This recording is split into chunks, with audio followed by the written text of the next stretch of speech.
আমরা অষ্টম শ্রেণীর গণিত প্রভা এই অঙ্ক বইটা থেকে অঙ্ক করা শুরু করেছিলাম।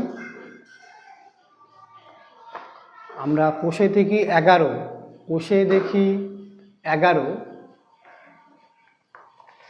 1 থেকে 14 পর্যন্ত অঙ্ক করে ফেলেছি।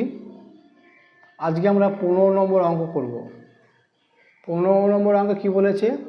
একটি বিধানসভা কেন্দ্রের ভোটারদের 80% ভোট দিয়েছেন এবং বিজয়ী প্রার্থী প্রদত্ত ভোটের 65% ভোট পেয়ে নির্বাচিত হয়েছেন।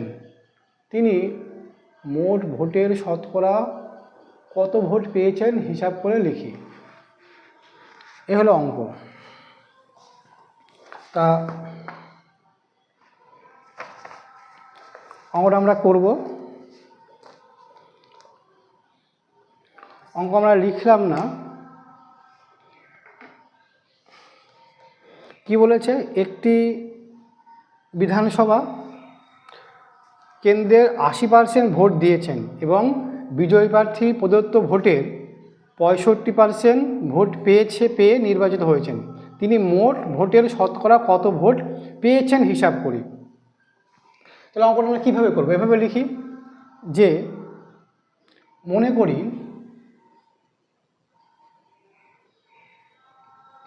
মনে করি মোট ভোটার সংখ্যা 100 জন।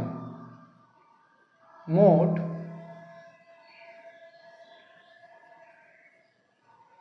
ভোটার সংখ্যা 100 জন, এটা আমরা ধরে নিলাম। তারপর লাইনে কি বলেছে? যে ভোট দিয়েছেন 80%, তাহলে ভোট দিয়েছেন কত? ভোট দিয়েছেন কত? 80 জন, তাই না? আচ্ছা, বিজয়ী প্রার্থী ভোট পেয়েছে কত? 65%। মানে বিজয়ী প্রার্থী ভোট পেয়েছে 65%, তাই না? মানে প্রদত্ত ভোটের 65% ভোট পেয়েছে। তাহলে আমরা এইভাবে লিখতে পারি, এটা যেহেতু তৈরসী বলেছে প্রদত্ত ভোট একদিকে লিখি, আর একদিকে লিখি আমরা বিজয়ী প্রার্থীর ভোট।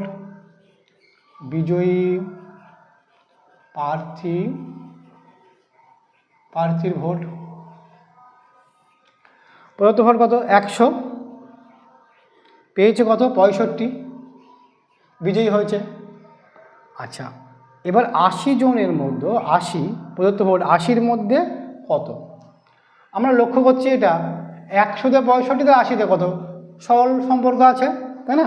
তা আমরা লিখব এখানে সরল সম্পর্ক, এখানে সরল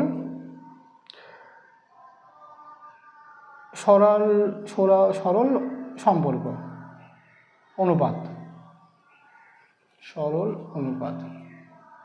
অনুপাতী সম্পর্ক। অতএব আমরা অঙ্কটা করতে পারি। তাহলে বিজয়ী প্রার্থী ভোট পেয়েছে, অতএব বিজয়ী প্রার্থী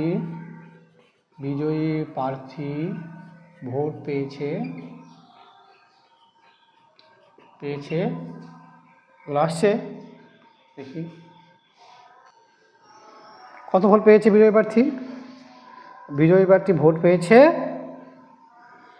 সমান 65 চেয়েছে। 65 গুণ 80/100।